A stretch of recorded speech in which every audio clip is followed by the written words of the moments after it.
শামশেরগঞ্জের নতুন শিবনগরে rail line পার হওয়ার সময় ট্রেনের ধাক্কায় প্রাণ গেল ৩ জনের, আহত আরও একজন। মৃত ও আহতরা প্রত্যেকেই নাবালক। রবিবার দুপুরে স্নান করার জন্য রেল লাইন পার হচ্ছিল ওই 4 শিশু। তখনই ডাউন ও আপ 2 লাইনের ট্রেন চলে আসে। ট্রেনের ধাক্কায় ঘটনাস্থলেই মৃত্যু হয় 3 জনের।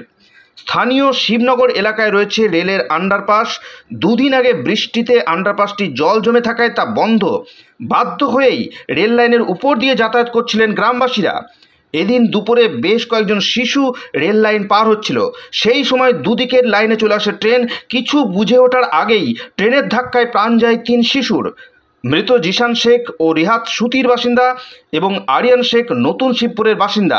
1:45টার সময় একটা ট্রেন যাচ্ছিল নিমতিতা থেকে ধুলিয়ানের দিকে, এবং একটা গাড়ি যাচ্ছিল ধুলিয়ান থেকে নিমতিতার দিকে। দুটো গাড়ি ক্রসিং হচ্ছিল এবং এখানে 4টা বাচ্চা ছেলে খেলাধুলা করছিল। আতঙ্কে ওরা এদিকে যাবে কি ওদিকে যাবে, এটা কিন্তু ওরা কুল কিনারা করতে পারেনি। তাদের বয়স প্রায় 10 বছর, 11 বছর, কাউরি 9 বছর। আমরা এসে যা দেখলাম তাতে 3টা স্পট ডেড এবং একটা বেঁচে আছে বর্তমানে।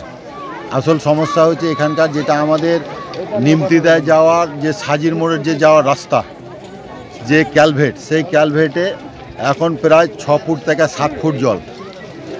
এই রাস্তাতে মানুষ যাতায়াত করতে পারে না। এখন বর্তমানে নিমতিদা দিয়ে গেলে কিংবা সাজির মোড়ের দিকে গেলে সেই মানুষগুলোকে রেলের উপর দিয়ে যেতে হয়। এটা আমাদের কাছে খুব দুঃখজনীয় যে ছোট ছোট বাচ্চা পার হতে গিয়ে মারা গেল। এদিন দুর্ঘটনার খবর পেয়ে ঘটনাস্থলে পৌঁছায় পুলিশ ও জিআরপি।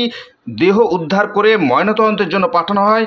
3 শিশুর মর্মান্তিক পরিণতিতে শোকের ছায়া এলাকা জুড়ে।